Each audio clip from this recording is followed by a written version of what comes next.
जब हम बात कर रहे हैं प्रोग्रेसिव डिप्लोमेसी, एक पिक्चर जो पूरी दुनिया देख रही है वो है प्रोग्रेसिव डिप्लोमेसी की, खास तौर पर।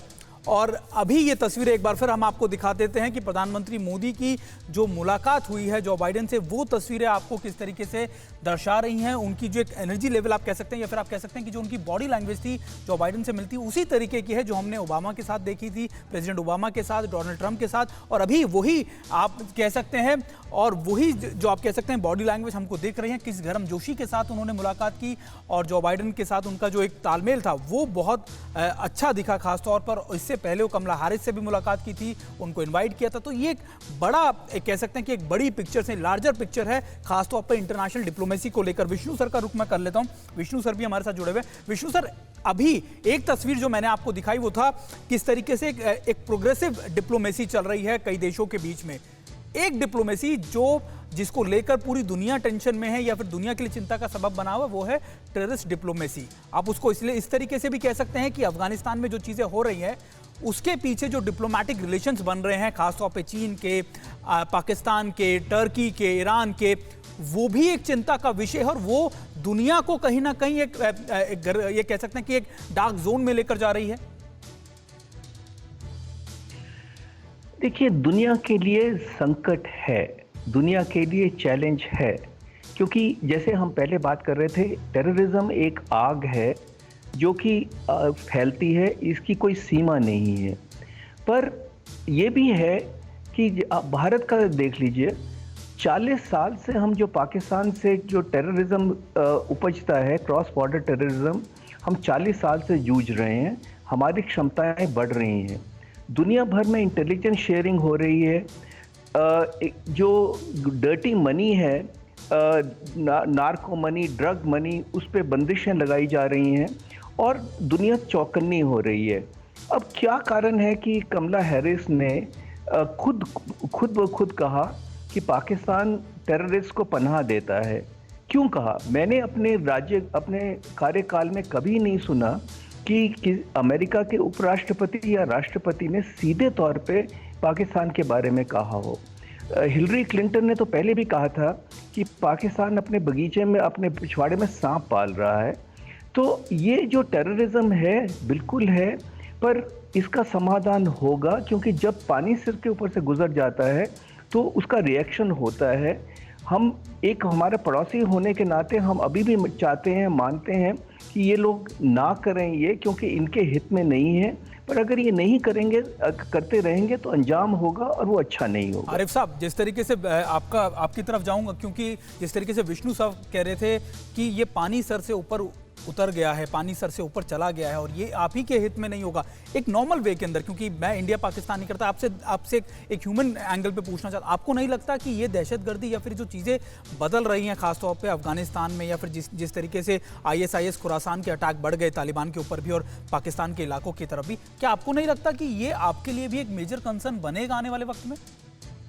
पाकिस्तान का हमेशा ये मौक़िफ़ रहा है, दहशतगर्दी चाहे RSS के गुंडे करें। अरे भाई साहब, देखिए आरिफ साहब, ये बहुत गलत बात है आपकी। आप हर बात को ऐसी जगहों पे क्यों ले आते हैं जो डिस्कशन ही खराब कर देती है। मैंने आपसे बहुत सीधे तौर पर पूछा कि आपके लिए भी एक ह्यूमन एंगल से अगर देखा जाए, ये जो टेररिज्म लगातार बढ़ रहा है, लगातार जो ISIS की बात कर लीजिए, ISIS खुरासान की बात कर लीजिए, टेररिस्ट ऑर्गेनाइजेशन की बात कर लीजिए, जो मेजर कंसर्न बना है दुनिया के लिए, क्या आपके लिए भी एक कंसर्न है या नहीं? आप फिर कहीं और दूसरी तरफ ले गए।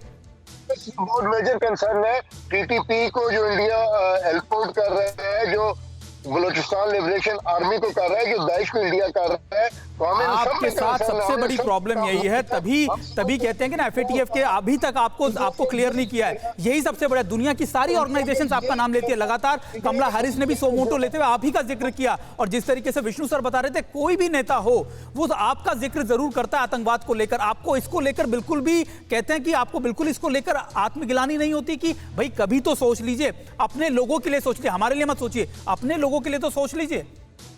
मैं क्या कर सकता हूँ?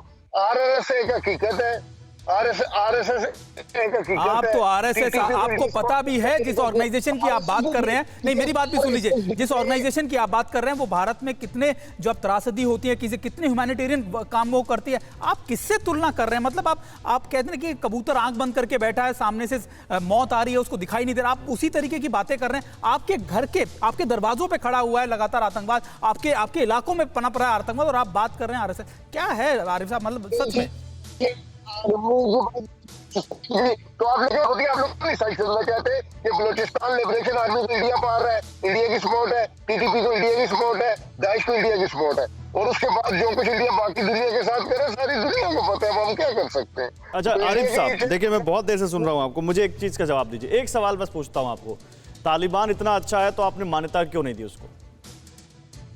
देखिए, ये सफारती मामला जो होते हैं, डेमोक्रेसी जो होती है, वो दुनिया के हालात को देख के हम वहाँ जब ये ट्रांजिट पीरियड गुजर जाएगा, एस्टेब्लिश हुकूमत हो जाएगी। ट्रांजिट पीरियड कौन सा? अभी भी अब कौन सा ट्रांजिट पीरियड? अब कौन सी सरकार वहाँ तालिबान की सरकार को सत्ता सौंप रही है? अब तो वहाँ पर फुल फॉर्म सरकार बन गई, उन्होंने तो अपना एक्सपेंशन तक कर लिया कैबिनेट का। अब कौन सी सरकार का इंतजार कर रहे हैं जब आप मान्यता देंगे? और फिर अगर इंतजार कर रहे हैं, एक मिनट, अगर आप इंतजार कर रहे हैं तो फिर आपके विदेश मंत्री जगह जगह जाकर क्यों कह रहे हैं कि तालिबान को मान्यता दो?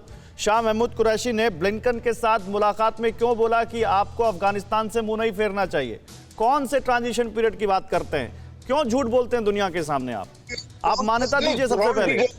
ग्राउंड रियलिटीज है वो दुनिया को तस्लीम करनी चाहिए, आज नहीं तो कल दुनिया तस्लीम करेगी। दुनिया की छोड़िए, दुनिया की छोड़िए, चैरिटी बिगिंस एट होम। अपने घर से शुरुआत होती है। आप जिसके लिए पूरी दुनिया में झंडा उठा रहे हैं उसको मान्यता क्यों नहीं दिया आपने? मैं बताऊं क्यों नहीं दिया आपने मान्यता? क्योंकि आपको डर है कि जिस दिन आपने मान्यता दे दी उस दिन दुनिया आपको जो थोड़ा बहुत जो आपकी हेल्प कर रही है वो भी आपसे अलग हो जाएगी। आप चाहते हैं कि पहले कोई बड़ा मुल्क आए जिसके पीछे पीछे आप आए। आप में इतनी ताकत नहीं कि आप पहले अकेले आ जाएं। और अब उसके पीछे की एक और वजह भी है कि अगर इन्होंने मान्यता दे दी तो डोरेंट लाइन जिनकी बात करते हैं उसको भी उन्होंने उनकी चीजों को मान्यता दे दी। ये सबसे बड़ा दिक्कत है पाकिस्तान के साथ, और लगातार कभी नहीं मानेगा। गौरव ने आपसे एक मूलभूत सवाल पूछा, क्यों नहीं मान्यता देते, और आप अभी तक उसका जवाब नहीं दे पाए। घुमाए जा रहे हैं। कभी तो जवाब दीजिए सीधे तौर पर। ये फैसला आपसे डिक्टेशन लेके नहीं करेंगे, हम अपनी मर्जी से। तो फिर आप दुनिया को ये उपदेश क्यों दे रहे हैं कि मान्यता दो? फिर दुनिया आपकी सुन के क्यों करेगी कि भाई हम तालिबान को मान्यता दे दें? आपकी क्यों सुनेगी दुनिया? आप नहीं सुनते किसी की तो दुनिया आपकी क्यों सुनेगी? हम अपनी मर्जी से कर रहे हैं। आप कौन होते हैं इस मामले में दखल देने वाले? आप कौन होते हैं तालिबान के लिए दुनिया भर में वकालत करने वाले? आप कौन होते हैं? हमारे वो पड़ोसी है, हमारी। अच्छा, आपके पड़ोसी हैं तो मान्यता दे दीजिए। फिर मान्यता दे दीजिए। आपके पड़ोसी हैं, आप इतना उनको मानते हैं तो हम कुछ नहीं कर सकते ना। आप हमें डिक्टेशन ना दे। आप खुद एक्सपोज कर देते हैं आपको। आरिफ साहब, अब्बासी साहब, जितने पाकिस्तानी आते हैं किसी के पास इस बात का जवाब नहीं कि आप जिसको इतनी दुनिया भर में वकालत कर रहे हैं आप क्यों नहीं खुद उसको मान्यता दे रहे हैं। इमरान खान, शाह महमूद कुरैशी, फवाद चौधरी, शेख रशीद दुनिया में जा के बात करते हैं तालिबान अच्छा है, तालिबान अच्छा है। और इतना अच्छा है तो उसको रिकॉग्नाइज करो ना। अड़ी सोमवार से शुक्रवार शाम 6 बजे सिर्फ TV9 भारतवर्ष पर।